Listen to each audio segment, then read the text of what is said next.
Hey everyone, and welcome. Today, we're talking about something really important and kind of complicated: poverty in Latin America. We're going to figure out why a place with so many resources and such a cool culture still has so many people living in poverty. It's really sad, isn't it? From the Andes Mountains to the Amazon rainforest, Latin America has tons of natural resources, but lots of people there are poor. Over the next few minutes, we'll look at the history, the money problems, and the bad governments that have kept Latin America stuck in poverty. Get ready, friends, because it's going to be a wild ride. Let's go back in time a few hundred years. Imagine this. European countries, thinking they're super important, come to Latin America like they own the place. News flash, they weren't there to play games. They took everything they could from Latin America: gold, silver, sugar, everything. And what did Latin America get in return? Not much, and a lot of money problems. Now it's the 1800s, and Latin America says, okay, that's enough. We're done with you, Europe. Then came the revolutions, the independence, and the celebrations. But here's the thing. Getting rid of the European countries was like getting rid of a bad rash. It was good, but there were still problems.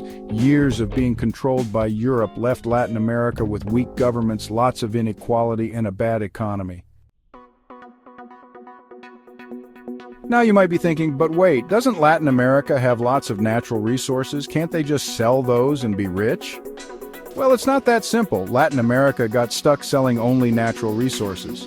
When a country's economy depends on the price of copper or coffee, it's at the mercy of the world market, and the world market can change very quickly. Let's talk about rich people and poor people.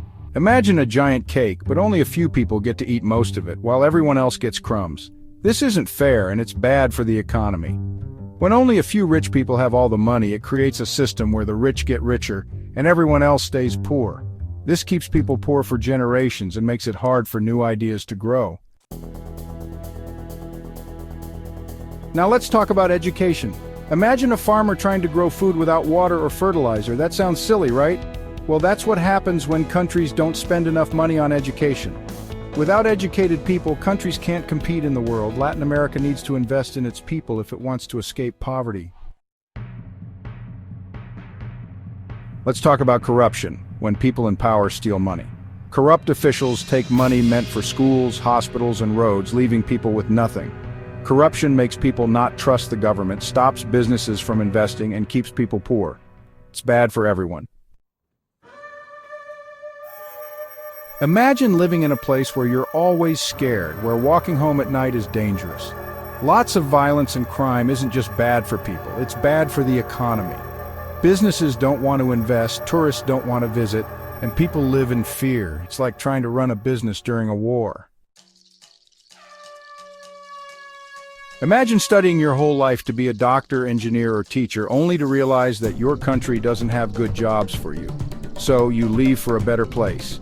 Latin America is losing its smartest people, its doctors, scientists, and business owners, because they're looking for better opportunities somewhere else.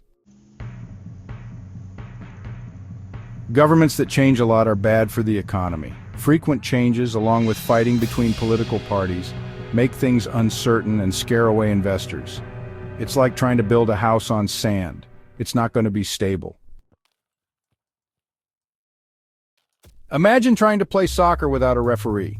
Weak laws, bad government, and secrets are like termites, slowly destroying a country. It's like trying to drive a car with a broken steering wheel. You're going to crash. So there you have it, a quick look at poverty in Latin America. It's a mix of unfair history, bad money decisions, and bad governments. But don't give up. Understanding the problem is the first step to fixing it.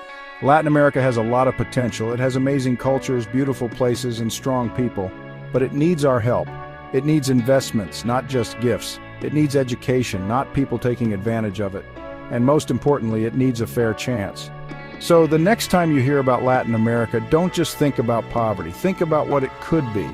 And then let's work together to make things better.